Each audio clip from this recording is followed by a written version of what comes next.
So good evening, everybody at Shalom Divine Television. Shalom divine TV பார்க்கிற உங்கள் அனைவருக்கும் என்னுடைய மாலை வணக்கத்தை தெரிவித்துக் கொள்கிறேன். I bring you greetings from New Zealand. நியூசிலாந்திலே இருந்து உங்களுக்கு என் வாழ்த்துதல்களை கொண்டு வருகிறேன். We've been having a look at the parables of Jesus.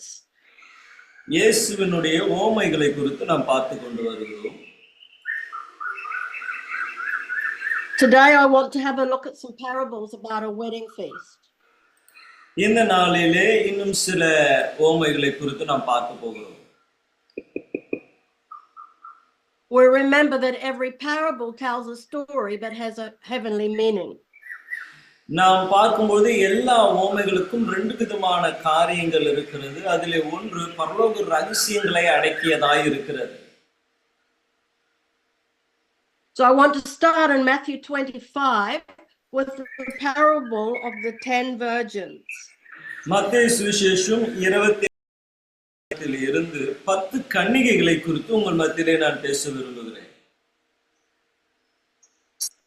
We know that 5 virgins were wise and 5 virgins were foolish.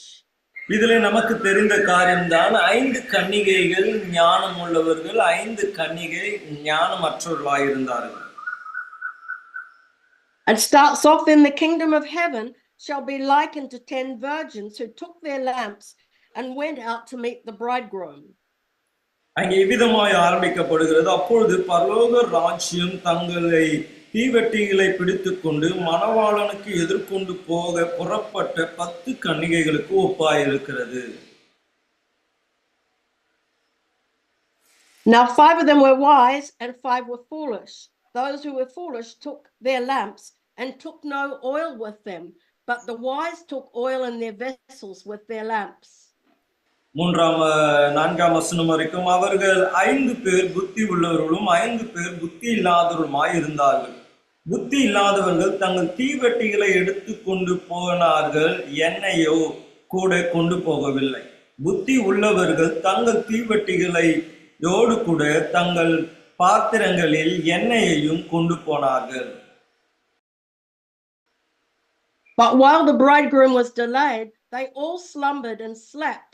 And at midnight a cry was heard, "Behold, the bridegroom is coming, go out to meet him." மணவாளன் வர தாமதித்த போது அவர்கள் எல்லோரும் நித்திரை மயக்கம் அடைந்து தூங்கிவிட்டார்கள். நடுராத்திரியிலே இதோ மணவாளன் வருகிறார், அவருக்கு எதிர்கொண்டு போவோம், புறப்படுங்கள் என்கின்ற சத்தம் உண்டாயிற்று. Verse 7, then all those virgins arose and trimmed their lamps. And the foolish said to the wise, "Give us some of your oil, for our lamps are going out." அப்பொழுது அந்த கன்னிகைகள் எல்லோரும் எழுந்திருந்து தங்கள் தீவெட்டிகளை ஆயத்தப்படுத்தினார்கள். புத்தி இல்லாதவர்கள் புத்தி உள்ளவர்களை நோக்கி, உங்கள் எண்ணெயில் எங்களுக்கு கொஞ்சம் கொடுங்கள், எங்கள் தீவெட்டிகள் அணைந்து போகிறதே என்றார்கள். Verse 9, but the wise answered, saying, "No, lest there should not be enough for us and you, but go rather to those who sell and buy for yourselves." 9 வசனம் புத்தி உள்ளவர்கள் பிரதித்திரமாக, அப்படி அல்ல, எங்களுக்கும் உங்களுக்கும் போதாமல் இராதபடி நீங்கள் விற்கிறவர்கள் இடத்திலே போய் உங்களுக்காக வாங்கிக் கொள்ளுங்கள் என்றார்கள். Verse 10, and while they went to buy, the bridegroom came, and those who were ready went in with him to the wedding, and the door was shut. 10 வசனம் அப்படியே அவர்கள் வாங்க போன பொழுது மணவாளன் வந்துவிட்டார், ஆயத்தமாயிருந்தவர்கள் அவரோடு கூட கல்யாண வீட்டுக்குள் பிரவேசித்தார்கள், கதவும் அடைக்கப்பட்டது. Verse 11, afterwards the other virgins came, also saying, "Lord, Lord, open to us." But he answered and said to them, "Surely I say to you, I do not know you." 11-12 வசனம் பின்பு மற்ற கன்னிகைகள் வந்து, ஆண்டவரே ஆண்டவரே எங்களுக்கு திறக்க வேண்டும் என்றார்கள். அதற்கு அவர், உங்களை அறியேன் என்று மெய்யாகவே மெய்யாகவே உங்களுக்கு சொல்லுகிறேன் என்றார். The parable concludes verse 13, "Watch therefore, for you know neither the day nor the hour in which the Son of Man is coming." ஓமை இந்த வசனத்தோடு முடிகிறது. மனுஷகுமாரன் ஒரு நாளையாவது நீங்கள் அறியாதிருக்கிறபடியால் விழித்திருங்கள். We know that Jesus Christ is the Son of Man. நமக்கு தெரியும் ஆண்டவராகிய இயேசு கிறிஸ்து தான் அந்த தேவகுமாரன். We know that nobody knows when he's coming, not the angels, not himself, only the Father knows. நமக்கு தெரியும் பிதா தேவ தூதர்களோ குமாரனோ ஒருவனும் அறியான் அவர் எப்பொழுது வரப்போகிறார் என்று பிதாவை தவிர. But we are told to be ready so that when the bridegroom comes, we will be ready to go in with him to the feast. ஆனால் அவருடைய வருகைக்கு நாம் ஆயத்தமாய் இருக்க வேண்டும் என்று நமக்கு அறிவுறுத்தப்பட்டிருக்கிறது. அப்பொழுதுதான் அந்த திருமணத்திலே நம்மால் பங்காளியாய் இருக்க முடியும். It's talking about the wedding supper of the Lamb. அது மணவாளன் அல்லது ஆட்டுக்குட்டியானவருடைய திருமண விருந்தை நமக்கு காண்பித்து கொடுக்கிறது. We see in this parable the 5 wise virgins, they had enough oil, they took extra oil, and they were ready when the bridegroom came. இதிலே இந்த ஓமையிலே நாம் பார்க்கிறோம் 5 புத்தி உள்ள கன்னிகைகள் எண்ணெய் இருந்தது, இருந்தாலும் கூட அவர்கள் எண்ணெயை கொண்டு போயிருந்தார்கள். Speaks of the anointing and the presence of God. அது அந்த எண்ணெய் எதற்கு அடையாளமாக இருக்கிறது என்றால் தேவனுடைய பிரசன்னத்தை அபிஷேகத்திற்கு அது அடையாளமாக இருக்கிறது. You might be wondering, how do we get oil? You get it by worshiping, you get it by praying, you get it by reading the word and being in the presence of God. அப்ப உங்களுக்கு ஒருவேளை கேள்வி வரலாம், இந்த எண்ணெயை நாம் எப்படி வைத்துக் கொள்வது என்றால் வேதம் வாசிப்பதினாலே, கர்த்தரை ஆராதிப்பதினாலே, ஜெபிப்பதினாலே, அவருடைய பிரசன்னத்திலே நாம் தங்கி இருக்கும் பொழுது இந்த எண்ணெய் நமக்கு மிகுதியாய் கிடைக்கும். We see that the foolish ones came afterwards saying, Lord, open to us also.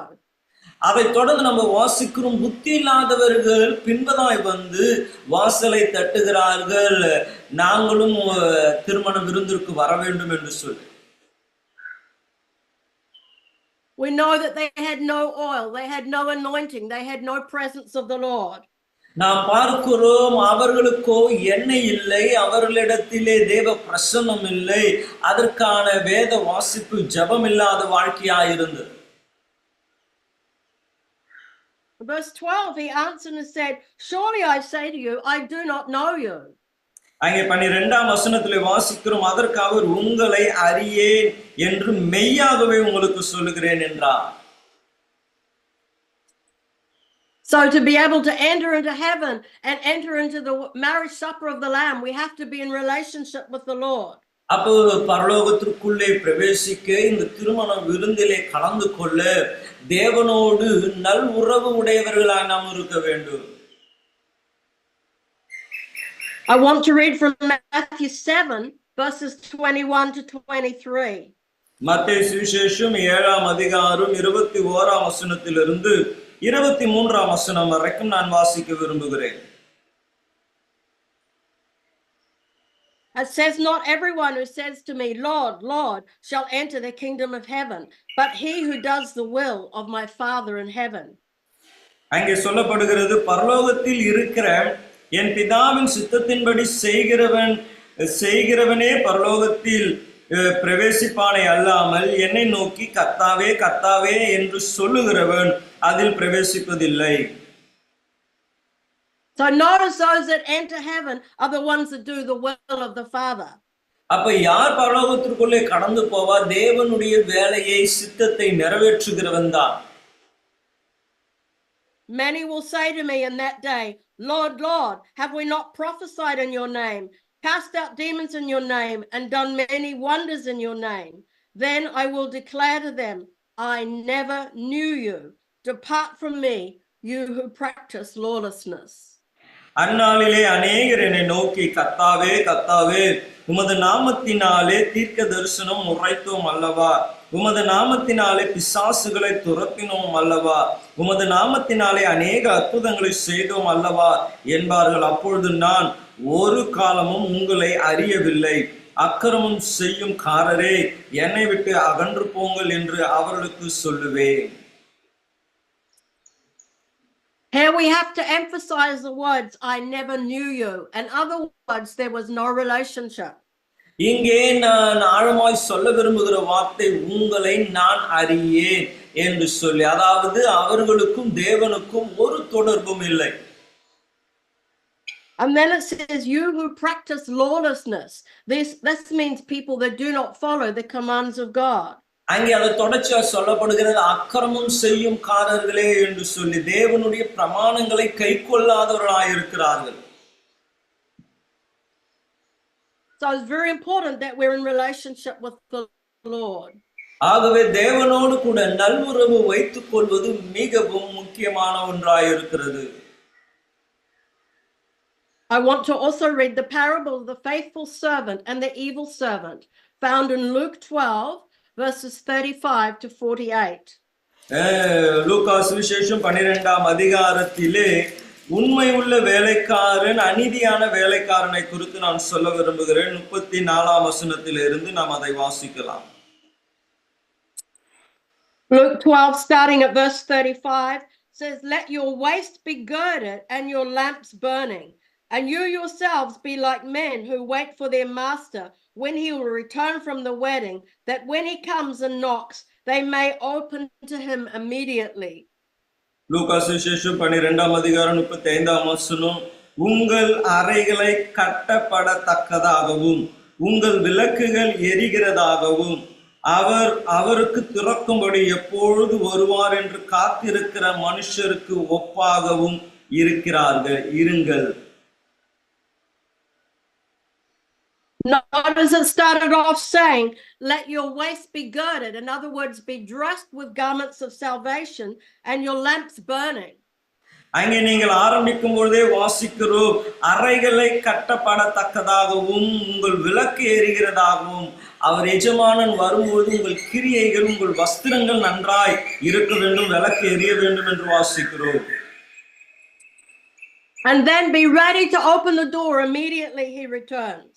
எஜமானன் வந்த மாத்திரத்திலே உடனடியாய் கதவை திறக்கிறவர்களாய் இருக்க வேண்டும். Verse 37, blessed are those servants whom the master when he comes will find watching. Surely I say to you that he will gird himself and have them sit down to eat, and he will come and serve them. அங்கே 37ஆம் வசனம், எஜமானன் வரும்போது விழித்திருக்கிறவர்களாய் காணப்படுகிற ஊழியக்காரரோ பாக்கியவான்கள். அவர் அறை கட்டிக்கொண்டு அவரை பந்தி இருக்க செய்து சமீபமாய் வந்து அவர்களுக்கு ஊழியம் செய்வார்கள் என்று மெய்யாகவே உங்களுக்கு சொல்லுகிறேன். Verse 38, if he should come in the second watch or come in the third watch and find them so, blessed are those servants. அவர் இரண்டாம் ஜாமத்திலாவது மூன்றாம் ஜாமத்திலாவது வந்து அவர்கள் அப்படியே இருக்க கண்டால் அவ்விழிக்காரர்கள் பாக்கியவான்கள். So there's a blessing for those ones that are watching and waiting, praying and are ready. ஆகவே யார் ஒருவர் காத்திருந்து எஜமானனுடைய வருகைக்கு காத்திருந்து ஜெபத்தோடு இருக்கிறார்களோ அவர்கள் பாக்கியவான்கள் என்று நாம் பார்க்கிறோம். Verse 39, but know this, that if the master of the house had known what hour the thief would come, he would have watched and not allowed his house to be broken into. 39ஆம் வசனம், திருடன் என்ன நேரத்தில் வருவான் என்று வீட்டு எஜமானனுக்கு தெரிந்திருந்தால் அவன் விழித்திருந்து தன் வீட்டை கன்னமிடும் விட்டான் என்று அறிந்திருக்கிறீர்கள். And verse 40, therefore you also be ready, for the Son of Man is coming at an hour you do not expect. 40ஆம் வசனம், அந்தபடியே நீங்கள் நினையாத நேரத்தில் மனுஷகுமாரன் வருவார், ஆகையால் நீங்கள் ஆயத்தமாய் இருங்கள் என்றார். So we all need to be ready with our lamps burning and be watching and praying and waiting for the return of the Lord. ஆகவே நம்ம எல்லோரும் ஆயத்தமாக நம்மளுடைய விளக்கை எரிந்து வேதத்திலே வேதம் வாசிக்கிறவர்களாய் ஜெபிக்கிறவர்களாய் கர்த்தருக்கு காத்திருக்கிறவர்களாய் இருக்க வேண்டும். And verse 41, Peter asks a question and says, Lord, do you speak this parable only to us or to all the people? அங்கே 41ஆம் வசனம், அப்பொழுது பேதுரு அவரை நோக்கி, ஆண்டவரே, இந்த உவமைகளை எங்களுக்கு மாத்திரம் சொல்லுகிறீரோ எல்லாருக்கும் சொல்லுகிறீரோ என்று கேட்டான். And Jesus replied with another parable, the parable of the faithful and the wise steward. அப்போ தேவன் அதற்கு பதிலாக அதற்கு பணிவிடக்காரர் தகுதியான காலப்படி இருக்கிற இன்னும் ஒரு உவமையை கர்த்தர் அவர்களுக்கு சொல்லுகிறார். Verse 42, the Lord said, who then is that faithful and wise steward whom his master will make ruler over his household to give them their portion of food in due season? அங்கே வாசிக்கிறோம் 42, அதற்கு கர்த்தர் பணிவிடக்காரருக்கு தகுதியான காலத்திலே படி கொடுக்கும்படிக்கு எஜமானன் அவர்கள் மேலே அதிகாரியாக வைத்திருக்கிற உண்மையும் விவேகம் உள்ள விசாரணைக்காரன் யார்? Verse 43, blessed is that servant whom his master will find so doing when he comes. எஜமானன் வரும்போது அப்படியே செய்கிறவன் காணப்படுகிற ஊழியக்காரன் பாக்கியவான். Truly I say to you that he will make him ruler over all that he has. தனக்குள்ள எல்லாவற்றின் மேலும் அவனை விசாரணைக்காரனாக வைப்பான் என்று மெய்யாகவே உங்களுக்கு சொல்லுகிறேன். So the blessing of doing what the Lord says is going to be a reward of authority and a reward of rulership. அப்ப தேவனுக்காக ஒருவர் ஊழியம் செய்யும் பொழுது வருகிற ஆசீர்வாதம் அநேகத்தின் மேலே அதிகாரியாக கர்த்தர் வைப்பார். That's the wise and the faithful steward. அதுதான் உண்மை உள்ள விசுவாசம் உள்ள ஒரு வேலைக்காரனாய் இருக்கிறார்.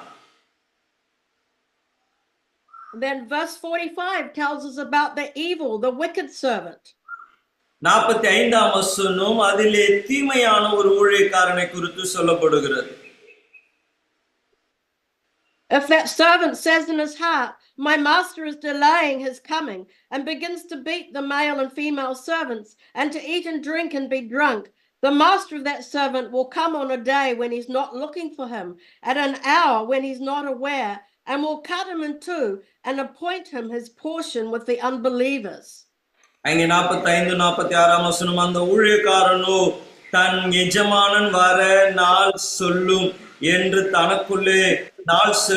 தனக்குள்ளே சொல்லிக் கொண்டு வேலைக்காரரையும் வேலைக்காரியும் அடிக்கவும் புசிக்க குடித்து வெறித்து தலைப்பட்டால் அவன் நினையாத நாளிலே அறியாத நேரத்திலும் அந்த ஊழியக்காரன் அவனுடைய எஜமானன் வந்து அவனை கடினமாய் தண்டித்து உண்மை இல்லாதவர்களோடு கூட அவனுக்கு பங்கு நியமிப்பான்.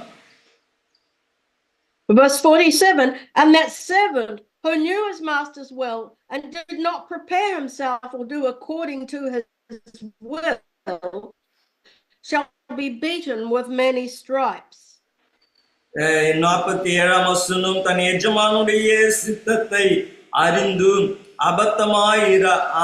ஆயத்தமாயிராமலும் அவனுடைய சிந்தனையின்படி செய்யாமலும் இருக்கிற ஊழியக்காரன் அநேக அடிகள் அடிக்கப்படுவான். Then partway through 48 it says, for everyone to whom much is given, from whom much will be required, but to whom much has been committed, of him they will ask more. 48ஆம் வசனம், அறியாதவனாய் இருந்தும் அடிகளுக்கு ஏதுவானவனாய் செய்தானே, சில அடிகளை அடிக்கப்படுவான். என்னிடத்தில் அதிகம் எவனிடத்தில் அதிகம் கொடுக்கப்படுகிறதோ அவனிடத்தில் அதிகம் கேட்கப்படும். எவனிடத்தில் அதிகமாய் ஒப்புவிக்கிறார்களோ அவனிடத்தில் அதிகமாய் கேட்பார்கள். The wise steward was faithful doing the will of God. நாம் பார்க்கிறோம், புத்தி உள்ள வேலைக்காரன் எஜமானனின் சித்தத்தின்படி செய்தான். And he received a reward for that. அவன் செய்த அந்த வேலைக்கான பிரதிபலனை அவன் பெற்றுக்கொண்டான். The wicked servant who was beating others up and getting drunk, he was beaten with stripes. நாம் பார்க்கிறோம், மற்ற வேலைக்காரர்களை அடித்து உபத்திரவப்படுத்துகிறவனோ அவனும் அடி பெற்று அல்லது உபத்திரவப்படுத்தப்படுகிறான் என்று நாம் பார்க்கிறோம். I want to go over to Luke 16. லூக்கா சுவிசேஷம் 16ஆம் அதிகாரம். It also talks about faithfulness, and it's the parable of the unjust servant. இங்கேயும் உண்மைத்தனத்தை குறித்தும் நீதியாய் செயல்படுகிற வேலைக்காரனை குறித்தும் சொல்லப்படுகிறது. Starts off in verse 1, Luke 16. There was a certain rich man who had a steward, and an accusation was brought to him that this man was wasting his goods. So he called him and said to him, "What is this that I hear about you? Give an account of your stewardship, for you can no longer be a steward." அங்கே 1-2 வசனங்கள். பின் 16ஆம் அதிகாரம். பின்னும் அவர் தம்முடைய சீஷர்களை நோக்கி, ஐஸ்வர்யனவாகிய ஒரு மனுஷனுக்கு ஒரு உக்கிரகக்காரன் இருந்தான். அவன் தன் எஜமானுடைய ஆஸ்திகளை அழித்து போடுகிறதாக எஜமானனுக்கு அறிவிக்கப்பட்டது. அப்போது எஜமானன் அவனை வர அழைத்து, உன்னை குறித்து நான் இப்படிப்பட்ட கேள்விப்படுகிறது என்ன? உன் உக்கிரகத்தின் கணக்கு மெய்ப்புவி, இனி நீ உக்கிரகக்காரனாய் இருக்கக்கூடாது என்றான். So whatever gifts, whatever finances we receive from the Lord, we do have to give an account for that. அப்ப தேவனிடத்திலே இருந்து நீங்கள் பெற்றிருக்கிற எந்த ஒரு வரங்களோ எந்த ஒரு காரியங்களுக்கோ நீங்கள் கணக்கு ஒப்புவிக்க வேண்டியது அவசியமானதா இருக்கிறது. So this steward is called a shrewd steward, and he panics because he has to give an account. நாம் பார்க்கிறோம், இந்த ஊழியக்காரனோ அவன் தவறான ஊழியக்காரனா இருந்தான். தேவன் அவனை அழைத்து கணக்கு கேட்கிறார். He says, "I cannot dig and I'm ashamed to beg, so I know what I will do." அப்பொழுது உக்கிரகக்காரன், நான் என்ன செய்வேன்? என் எஜமானன் உக்கிரகத்தை விசாரித்து என்னை தள்ளிவிட என்று சொல்லி அவன் சொல்லுகிறான். Verse 5, he called all of his master's debtors and said to the first one, "How much do you owe my master?" அங்கே 5ஆம் வசனம், தன் எஜமானிடத்தில் கடன்பட்டவர்கள் ஒவ்வொருவனையும் வர அழைத்து முதலாவதுவனை நோக்கி, நீ எஜமானிடத்தில் பட்ட கடன் எவ்வளவு என்றான். He says 100 measures of oil. So he said to him, "Take your bill and sit down quickly and write 50." 6ஆம் வசனம், அவன் 100 குடை எண்ணெய் என்றான். அப்பொழுது உக்கிரகக்காரன் அவனை நோக்கி, நீ உன் சீட்டை வாங்கி உட்கார்ந்து 50 என்று சீக்கிரமாய் எழுது என்றான். Verse 7, he said to another, "How much do you owe?" So he said 100 measures of wheat. And he said to him, "Take your bill and write 80." பின்பு அவன் வேறே ஒருவனை நோக்கி, நீ பட்ட கடன் எவ்வளவு என்றான். அவன் 100 கலம் கோதுமை என்றான். அப்பொழுது அவனை, நீ உன் சீட்டை வாங்கி 80 என்று எழுது என்றான். Verse 8, so the master commanded the unjust steward because he dealt shrewdly. For the sons of the world are more shrewd in their generation than the sons of light. 8ஆம் வசனம், அநீதி உள்ள உக்கிரகக்காரன் புத்தியாய் செய்தான் என்று எஜமானன் கண்டு அவனை மெச்சிக்கொண்டான். இவ்விதமாய் ஒளியின் பிள்ளைகளை பார்க்கிலும் இந்த பிரபஞ்சத்தின் பிள்ளைகள் தங்கள் சன்னதியிலே அதிக புத்திமான்களாய் இருக்கிறார்கள். What this man did, he made friends with the people that owed money to his master so that they would be friends to him if he lost his job. நாம் பார்க்கிறோம், இங்கே எதை பார்க்கிறோமே என்றால், அவன் பணம் இருந்தபோது சிநேகிதர்களை அவன் சேர்த்து வைத்ததினாலே பணம் இல்லாமல் அல்லது வேலை இல்லாமல் போனாலும் அவனுக்கு உதவி செய்ய சிநேகிதர்கள் இருக்கிறார்கள். That's why he was called a shrewd steward, because he found a way out of his difficulty. ஆகவேதான் நாம் பார்க்கிறோம், எஜமானன் அவன் புத்தி உள்ளவன் என்று கண்டு என்று வாசிக்கிறோம். Verse 10, he who is faithful in what is least is faithful also in much, and he who is unjust in what is least is unjust also in much. ஆகவேதான் 10ஆம் வசனம் சொல்லுகிறது, கொஞ்சத்தில் உண்மை உள்ளவன் அநேகத்திலும் உண்மை உள்ளவனாய் இருக்கிறான், கொஞ்சத்தில் அநீதி உள்ளவன் அநேகத்திலும் அநீதி உள்ளவனாய் இருக்கிறான். Verse 11, therefore if you have not been faithful in the unrighteous mammon, in other words money, who will commit to your trust the true riches? அங்கே 11ஆம் வசனம், அநீதியான உலக பொருளை பற்றியே நீங்கள் உண்மையாய் இராவிட்டால் யார் உங்களை நம்பி உங்களிடத்தில் மெய்யான பொருளை ஒப்புவிப்பார்கள்? God requires us to be faithful and accountable with the money that he gives us. தேவன் நமக்கு கொடுக்கிற பணத்திலே உண்மை உள்ளவர்களாய் கணக்கு ஒப்புவிக்கிறவர்களாய் இருக்க வேண்டும் என்று அவர் விரும்புகிறார். If he can trust us with a little bit, he can trust us with much. கொஞ்சத்திலே அவர் நாம் உண்மை உள்ளவர்களாய் கண்டால் தேவன் அதிக பணம் கொடுத்து நமக்கு உதவி செய்வார். But if you're not faithful with a little, how will you ever be faithful with a lot? அப்ப கொஞ்சத்திலேயே உங்களாலே உண்மையா இருக்க முடியவில்லை என்றால் அநேகத்திலே நீங்கள் எப்படி உண்மை உள்ளவர்களாய் இருப்பீர்கள்? Some people say, give me $1 million, but they cannot be faithful with 10. சிலர் சொல்லுவாங்க, எனக்கு 1 கோடி ரூபாய் கொடுங்கன்னு சொல்லுவாங்க, ஆனா 10 ரூபாயில உண்மையா இருக்க மாட்டாங்க. Verse 12, it says, if you have not been faithful in what is another man's, who will give you what is your own? அங்கே 12ஆம் வசனம் சொல்கிறது, வேறே ஒருவனுடைய காரியத்தில் நீங்கள் உண்மை உள்ளவராய் காணாயிராவிட்டால் உங்களுக்கு யாதொன்றும் சொந்தமாய் கொடுப்பவர் யார்? So if you have somebody else's treasures, you have to learn to look after them. அப்ப மற்றவர்கள் உங்களுக்கு ஒரு காரியத்தை கொடுத்தால் அதிலே உண்மை உள்ளவர்களாய் இருக்க நாம் கற்றிருக்க வேண்டும். If you borrow somebody's car, make sure you return it clean and with petrol in it. உங்களுக்கு ஒருவர் தங்களுடைய காரை அவங்க கொடுத்திருப்பாங்க என்றால் அந்த காரை நீங்க கிளீனா வச்சுக்கின்னு அதுல மீதி பெட்ரோலும் போட்டு அவர்களுக்கு அழகாய் கொடுக்க வேண்டும்.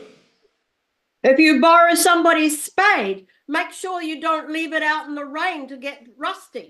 நீங்க மற்றவரிடத்துல இருந்து ஒரு வேலைக்கு ஒரு பொருளை வாங்குவீர்கள் என்றால் அது அப்படியே மழையிலும் வெயிலையும் போட்டு விடக்கூடாது. Take very good care of it so that it's in better condition when you return it than when you got it. அப்ப நீங்கள் அதை நன்றாய் பார்த்துக்கொள்வீர்கள் என்றால் அது இன்னும் நல்லா பயன் செய்யும். அப்போ நீங்கள் திரும்பி கொடுக்கும் பொழுது அது நல்ல முறையிலே நீங்கள் கொடுக்க முடியும். Verse 13 says, no servant can serve 2 masters, for either he will hate the one and love the other, or else he will be loyal to one and despise the other. You cannot serve God and mammon. 13ஆம் வசனம், எந்த ஊழியக்காரனும் 2 எஜமான்களுக்கு ஊழியம் செய்யக்கூடாது. ஒருவனை பகைத்து மற்றவனை சிநேகிப்பான், அல்லது ஒருவனை பற்றி கொண்டு மற்றவனை அசட்டை பண்ணுவான். தேவனுக்கும் உலக பொருட்களுக்கும் ஊழியம் செய்ய உங்களால் கூடாது என்றார். So many people are trying to serve God, but they also have a love for money and they're trying to make lots of money. நாம் பார்க்கிறோம், அநேகர் கர்த்தருக்கு ஊழியம் செய்ய வேண்டும் என்று விரும்புகிறாங்க, ஆனா பண ஆசை உள்ளவர்களாய் இருந்து பணத்திற்கு ஊழியம் செய்ய ஆரம்பித்து விடுகிறார்கள். It comes down to what are your motives for making money. அப்போ இது கடைசியா எங்கே வருகிறது என்றால், பணத்தை நீங்கள் சம்பாதிக்க உங்களுடைய பிரதான நோக்கம் என்ன? If you're doing it for the kingdom, that's okay. But if you're doing it to store up treasures for yourself, it is not okay. அப்போ நீங்கள் தேவ ராஜ்யத்திற்கென்று சேர்ப்பீர்கள் என்றால் அது பாக்கியவான்களாய் இருப்பீர்கள். ஆனால் உங்களுக்காக நீங்கள் செய்வீர்கள் என்றால் தேவனுடைய ஆசீர்வாதத்தை இழந்து போவீர்கள். We know there was a rich young ruler that came to Jesus. நமக்கு தெரியும், ஒரு ஐஸ்வரியவான் இயேசுவினிடத்திலே வந்தார். And Jesus asked him, what are the commandments? அப்ப இயேசு அவனை பார்த்து கேட்கிறார், என்ன பிரமாணங்கள் இருக்கிறது என்று சொல்ல கேட்டார். And he told Jesus the commandments, and he said, I've done all these from my youth. அப்ப அவன் பிரமாணங்களை எல்லாம் இயேசுவினிடத்திலே சொல்லி அவன் சொல்லுகிறான், சிறு வயது முதலே இந்த பிரமாணங்களை நான் கை கொண்டு வருகிறேன். It's in Luke 18, and I'm going to read verse 22. 18ஆம் அதிகாரம் 22ஆம் வசனத்தை லூக்கா சுவிசேஷத்திலே நான் வாசிக்க விரும்புகிறேன். Jesus said to him, you still lack one thing. Sell all you have and distribute to the poor, and you will have treasure in heaven, and come and follow me. அங்கே 22ஆம் வசனம், இயேசு அதை கேட்டு, இன்னும் உன்னிடத்தில் ஒரு குறை உண்டு, உனக்கு உண்டான எல்லாம் விற்று தரிதருக்கு கொடுத்து, அப்பொழுது பரலோகத்தில் உனக்கு பொக்கிஷம் உண்டாயிருக்கும், பின்பு என்னை பின்பற்றி வா என்றார். And when he heard this, he became very sorrowful, for he was very rich. அவன் அதிக ஐஸ்வர்யம் உள்ளவனாய் இருந்தபடியால் இதை கேட்ட பொழுது மிகுந்த துக்கம் அடைந்தான். It's not about having money, it's about whether money has you. இது பணம் எவ்வளவு வச்சுன்னு இருக்கிறீங்க என்பது அல்ல, பணம் உங்களை வைத்துக் கொண்டு இருக்கிறதா என்பதில் ஜாக்கிரதையா இருக்க வேண்டும். If we have a lust for money, we cannot serve God with all of our heart. பணம் ஆசை உடையவர்களாய் இருப்பீர்கள் என்றால் முழு இருதயத்தோடு தேவனுக்கு ஊழியம் செய்ய முடியாது. The Bible says, love the Lord your God with all your heart, with all your soul, with all your mind, and with all your strength. வேதம் சொல்லுகிறது, உன் தேவனாகிய கர்த்தர் மேல் நீ முழு இருதயத்தோடு, முழு ஆத்மாவோடு, முழு சரீரத்தோடு அன்பு கூர்வாயாக என்று சொல்லு. And then love others as yourself. அதை தொடர்ந்து சொல்லப்படுது, உன்னை போல பிறனையும் நீ நேசிப்பாயாக. So if love of money is your number one thing, you cannot love God with all your heart. உனக்கு பணம் தான் உன்னுடைய முதல் குறிக்கோளா இருக்கும் என்றால் தேவன் மேல் அன்பு செலுத்த முடியாது. I'm encouraging you today, be ready for the return of the Lord. ஆகவே இந்த நாளிலே உங்களை உற்சாகப்படுத்துகிறேன், தேவனுடைய வருகைக்கு உங்களை நீங்கள் ஆயத்தப்படுத்திக் கொள்ளுங்கள். Be in relationship with him. அவரோடு கூட நல்ல ஒரு தொடர்பை, ஒரு உறவை ஏற்படுத்திக் கொள்ளுங்கள். Have oil or have anointing of the presence of God in your life. உங்களுடைய வாழ்க்கையிலே ஒரு அபிஷேக எண்ணெய் எப்பொழுதும் நிரப்பப்பட்டவர்களாயிருங்கள். And be watchful and prayerful and ready. நீங்கள் ஜெபத்தோடு தேவனுடைய வருகைக்கு காத்திருக்கிறவர்களாயிருங்கள். Let us pray. ஜெபிப்போமே. Lord, we thank you for your word. ஆண்டவரே, உம்முடைய வார்த்தைக்காக நன்றி செலுத்துகிறோம். I pray for every person watching. இந்த நிகழ்ச்சியை பார்க்கிற ஒவ்வொருவருக்காய் நான் ஜெபிக்கிறேன். That they will be like the faithful servant who's watching and praying and ready for the master's return. ஆண்டவரே, எஜமான் வருகைக்கு காத்திருக்கிற உண்மை உள்ள வேலைக்காரனை போல ஜெபத்திலும் வேத வாசிப்பிலும் தரிக்கிறவர்களாய் இவர்கள் இருக்கட்டும். Help them to have enough oil, enough of your presence. ஆண்டவரே, அவர்களுக்கு போதுமான எண்ணெய், போதுமான உம்முடைய பிரசன்னம் எப்பொழுதும் இருக்கட்டும். And Lord, I pray that you'd help them to steward well the finances and the gifts that you give to them. அவர்களுக்கு நீர் கொடுத்திருக்கிற வரங்கள், கொடுத்திருக்கிற பணத்திலே உண்மை உள்ளவர்களாய் அவர்கள் இருக்கட்டும். So that when they're called to give an account, they will be able to give a good account. ஆண்டவரே, அவர்கள் கணக்கு ஒப்புவிக்க அழைக்கப்படும் பொழுது நியாயமாய் அவைகளை செயல்படுத்தினவர்களாய் காணப்படட்டும். And they can receive a reward for their faithfulness. அவருடைய உண்மை தனத்திற்கான பிரதிபலனை அவர்கள் பெற்றுக் கொள்வார்களாக. Help them to be faithful with what you give them and also with what belongs to somebody else. ஆண்டவரே, அவர்களுக்குரியதிலும் உண்மை உள்ளவர்களாய், மற்றவர்களுக்குரியதிலும் உண்மை உள்ளவர்களாய் இருக்க தேவன் உதவி செய்யும். And we pray this in Jesus Christ's name. Amen. இயேசுவின் நாமத்தினாலே ஜெபிக்கிறோம் நல்ல பிதாவே. ஆமென். Amen. Okay.